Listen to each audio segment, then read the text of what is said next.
Hello, and welcome to today's episode of Demystify Selling with Microsoft. And I'm excited to be joined again by my good friend, Matt Berg. Matt, welcome back. Hey Rob, it's good to be back. Good to see you. Yeah, likewise, likewise. And so before we jump into what we're going to talk about today, if you could just take a minute, introduce yourself. I know you've just landed in a new role, so just share with us a little bit about your background and where you're at today in Microsoft. Yeah, you bet. Well, hey everyone, thank you for joining and listening. Matt Berg, I've been at Microsoft for a cumulative 20 years. Most of my career has been spent in the modern workspace, everything from Copilot all the way back to SharePoint Server. But now I am in our SMC, so small, medium, and corporate segment, and I lead our worldwide sales enablement strategy. I love that. So there's a couple things here. The SMC group. So for partners that don't know, as Matt mentioned, this is really that small to medium corporate business. So, think of there's the enterprise group, and some people will say, 10,000 and above, and SMC is that sort of 10,000 and fewer as a sort of rough estimate of customers. And that's probably not scientific, but it's what I like to guide people on. But Matt, as we move into this, one of the things that you and I talked about, you shared this with me earlier, was the mantra of your team, and that is customers first, partners always. And maybe you could take a minute and share with the audience what that is and what that means to you and what the mission really is for Microsoft. So thanks, Rob. In our segment in corporate, that's the C part of SMC, we are a scale business. We need to move fast and we need to be efficient. And we can't do that on our own. So our leadership, Kevin Piesker, Alex Babikoff, they made sure to land this message very clearly with our team. And then we know Nicole Deason and GPS is landing this as well. But we put our customers first. But every time we are with one of our customers and we're engaging them, whether it's a sales opportunity, whether it's an upsell opportunity, whether it's a services opportunity, we want to make sure we are bringing in a partner. We don't have those ATS resources and the CSU resources that our friends out in the our Microsoft top 500 accounts have, and our customers don't have these massively complex IT departments. So when we go to market with our partners, and that's across all of our sales cycles, our methodology, MSEM, right? So whether it's stage one all the way to stage five, we have an opportunity for a partner across every sales stage. Right, I love that, and I think that it really speaks to the fact of how important partners are in that scale motion. That if I think about there's thousands of Microsoft salespeople in the organization, and each of those sellers has dozens, if not more, accounts. It strikes me as it's really the only way to get the message out of the entire platform. Exactly, and our sellers. We. I'm going to take a step back. Years ago when I was in the field and I sold servers, I only had to learn one thing at a time. Right. SharePoint Server 2007, I had 3 years before I needed to learn anything about SharePoint Server 2010.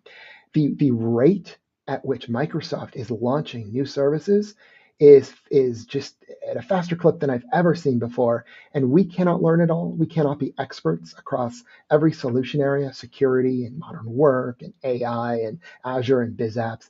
We need our partners to help. And we know you can't be experts either. Just reading the blogs every day. So again, we need to work together. We need to partner and help each other out. Right. And I think that speaks to how important it is for you as a partner or us as partners to understand what our superpowers are and where we excel, where we shine, and really lean in with the Microsoft team on those things. Don't try to be everything to everyone. And, do you feel like that's an important motion for partners to really understand where they bring value? Absolutely. I recently returned from our SMC summit that was in Dallas, where we had all of our America sellers together and over 100 partners. And one of the big takeaways that I really appreciated was the partners I met with. Some of them, were very large partners who did have very large practices, and that's okay. But I really enjoyed the conversations with some of the smaller partners who said, you know what, Matt, we do security. That's what we do. We do security. And as a matter of fact, we do Microsoft security. So now when a Microsoft seller brings us in, they know we're not going to go try and bring in a third party so they can trust us. And they know we are absolutely experts on this space. Another partner says, Matt, we do one thing. We do adoption and change management. We make sure that when a customer decides to go Copilot, they have an absolute plan and know exactly how to do it. And we want to see them successful. A couple others said, hey, we do two or three things really well, but you don't need to boil the ocean. You don't need to go, be a $1 billion company all the time. But absolutely, our sellers are going to be fascinated and impressed by those of you who have these areas of expertise. I love that. I think it speaks to how important it is to add value to the Microsoft sales team coming to the table with that. And in that same vein, one of the things that partners I think need to really understand is what resources they can bring from their organization, but additionally, what resources they can bring from inside Microsoft. There's just a plethora of programs out there, and I got to imagine it's hard for the Microsoft field to really wrap their arms around every program in every solution designation. So could you talk a little bit about how valuable that is, you think, for partners to bring to the table? We need to work together. I don't know how my friends in GPS do it, but every year the PowerPoint slide font size gets smaller and smaller because of all the money, all the incentives, all the programs, all the workshops across all the solution areas that are available. My team, right? This is something I want to get better at, but we kick off our fiscal year in July, training our field and all the incentives through partners that are available in all the programs. And then my friends over in the marketing team and GPS go, hey, guess what? We're launching some more. And so one of the things is do not assume that the Microsoft team you're working with knows about all of these. Help us, help remind us. Hey, you know what I can do? I can go do a workshop with a customer on Copilot adoption, or I can do a workshop around Azure migrations. And don't worry, like I know how it works. I'll get paid. Just bring me into the customer. And that's great. So just don't assume and educate and make sure you're up to date on all those programs in your areas as well. Right. I mean, to kind of dive into that point, I mean, the recent incentives document is 220 pages. So size 8 font, 5 font. yeah, it's somewhere in that neighborhood. Let's be clear. Yes. But no, to your point, how important it is that you understand as a partner, and this is why I think specializing in areas is so critical because you look at modern workers security, there's dozens of programs just in those two disciplines or in those two solution areas. And you start to add in Azure and Dynamics, it just compounds. So, I think to your point, being that resource for the Microsoft seller is critical. It really is. And, as much as we want to specialize, as much as our enterprise friends, we can't, right? We have some specialists that might actually have to cover 200 accounts. They're reactive only, and it's not perfect, but the only way they're successful is by bringing you in and having trust with partners who specialize for sure. I think that brings up a great point about trust. And from my experience, that trust is built on a lot of communication and over communicating and being really open in both directions with your Microsoft counterpart. And do you see the same from your side that when partners are communicating well and open to sharing with the Microsoft team, that really helps to move the motion forward? No, absolutely. Sometimes we have some disagreements, but at the end of the day, communication and trust is critical. Yes, someone said, "Hey, Matt, I've got this problem. This one seller, they didn't do this one thing, and I think they're trying to get rid of us." Turns out they were sick, right? They were just out for a week. So don't look into it. This is basic conflict resolution, but let's ensure that we're regularly communicating and collaborating and figuring out where we can work together and where it might not be a great fit. Don't try to plug yourself in where you don't feel great. Yeah, no, that makes a lot of sense when you're going to align with some people and some people you're not going to align with. And, as you said, I think we alluded to earlier, there's a lot of salespeople inside Microsoft that require a lot of partners. So, being open to that. But I also think one of the other things I experienced when, I was working as a partner was sharing with Microsoft, even when it's not specific to a customer, but just sharing win wires or customer success stories that are relevant to that Microsoft seller. Do you feel like that is a value add for the Microsoft team when partners do that?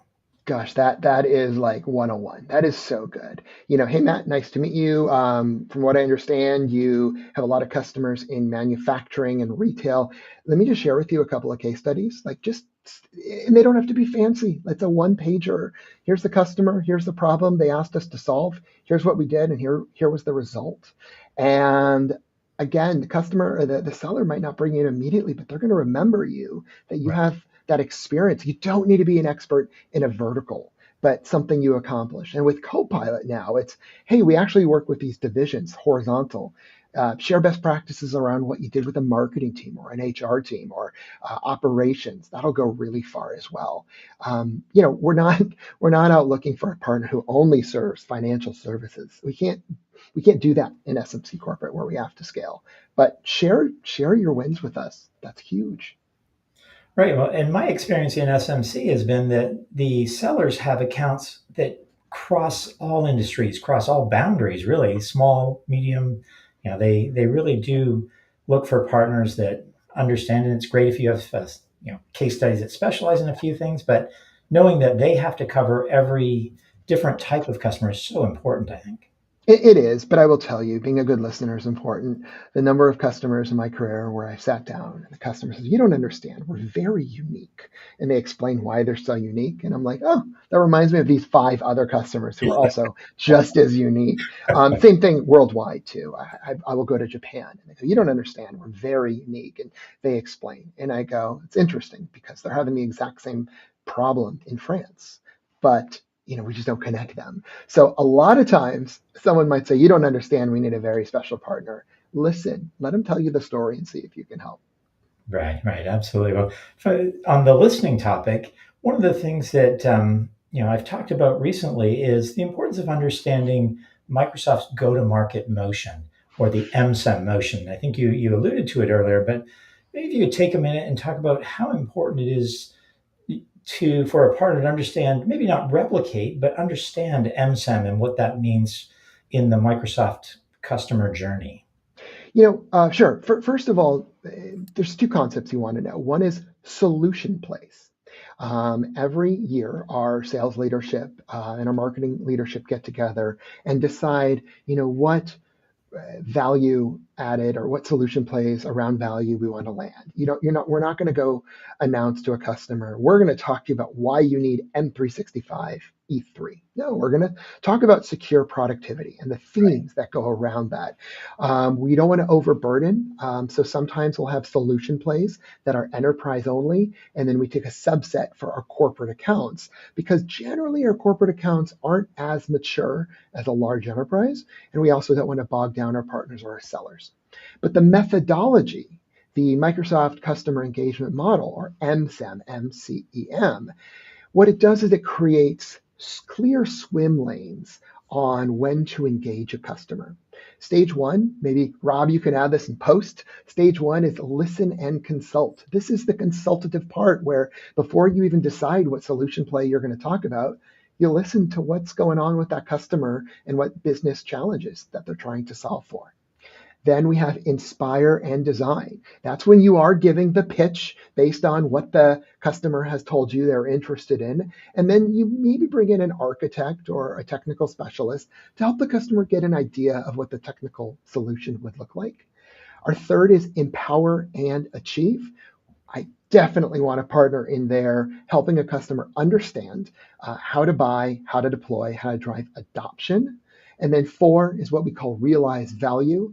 Customers already purchased. They're on day one, but then there might be 364 more days until their CSP agreement renews or 3 years for the EA. And that's when you're coming in and you're ensuring they're getting the most value from our solutions. And then finally, there's manage and optimize. That's the end of the flywheel where, and this is really important for Azure, where you're helping a customer understand what they bought, what they're using, and what that next logical purchase is. So those are the 5 boxes of the MSIM sales model. And then the goal is just to get them to kind of start over, right? Hey, I really appreciate you helping us out. Now let's talk about the next thing we have. And so that's really important. And I'm sure somewhere in Partner Center, you can find MSAM with all the details on how that works. Yes, they can. I can help them there. So One of the things, though, that really stood out for me when it comes to MSEM is that it engages the partner right at the very beginning of the process, which is, takes us back to that customers first, but partners always really is that the MSM model is designed to have partners through the whole journey. It's not designed to just, hey, you come in at phase three or you come in here. It's right at the beginning, right at the first day we're working together. So that's something that I found, or it stood out for me. And I'd be curious if that's your experience. Look, that's what perfect is, and we're not there yet. And I want to make sure we're absolutely getting there, right? So look, we might have a renewal, and it might be easy to just click the button and get it renewed without bringing in that partner.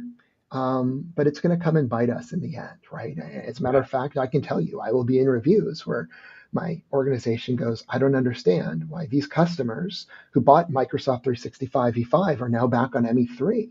Well, no one brought in a partner to actually drive them to use those new features.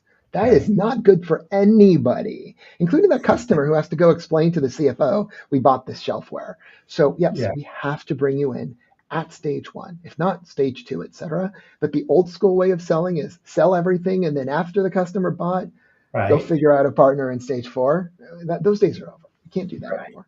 Yeah, that was like 15, 20 years ago when you and I were doing it I together. was going to say is, hey, Rob, I sold some stuff. Can you teach them this cloud thing? Yeah. Yes, yes. Well, Matt, I've so appreciated this conversation. Just as we're wrapping up, what is something that you think a partner should take away? If they want to take away just one thing from today, what's one thing you'd want them to remember? Wow. You didn't prep me on this one, Rob. You know what? I think trust and relationships are super critical. Yeah, But I'd add to that, and that's just understanding we have to scale together. And so, sometimes we want to do something one to many because that's the only way we scale in this segment. yeah. So trust, relationships, and that scale mentality is really that's the secret of SMC corporate. I love that, Matt. And I just want to end on the concept of customers first, partner always, or partners always, and how important that is for us as the partner community to remember that Microsoft SMC is successful when we're successful. So, Matt, I think you landed that message today. I really appreciate your time. And then, if anyone wants to get a hold of you or and get in touch with you, is LinkedIn the best way to do that? Yeah, LinkedIn kind of retired the Twitter handle, and I'm terrible at random Teams messages. LinkedIn's great. Yes. Feel free to drop me a note. I'm Redmond based. If you're in town, if I can, always happy to grab a cup of coffee. I don't know how many viewers you're going to have, Rob, so I might have to say no. That might be a lot of caffeine. But That's I'm okay. happy to help. But I'm also, more importantly, if I can help make connections to our leaders in your geography, assuming mostly they might be in the Americas, I'm happy to help get you in touch with the right people as well. Well, Matt, I really appreciate that. I really appreciate you taking the time. I know your schedule is crazy. You travel a ton. So I want to thank you again. And I look forward to our next conversation, Matt. Take Rob, care. thanks for having me. Take care. Bye bye.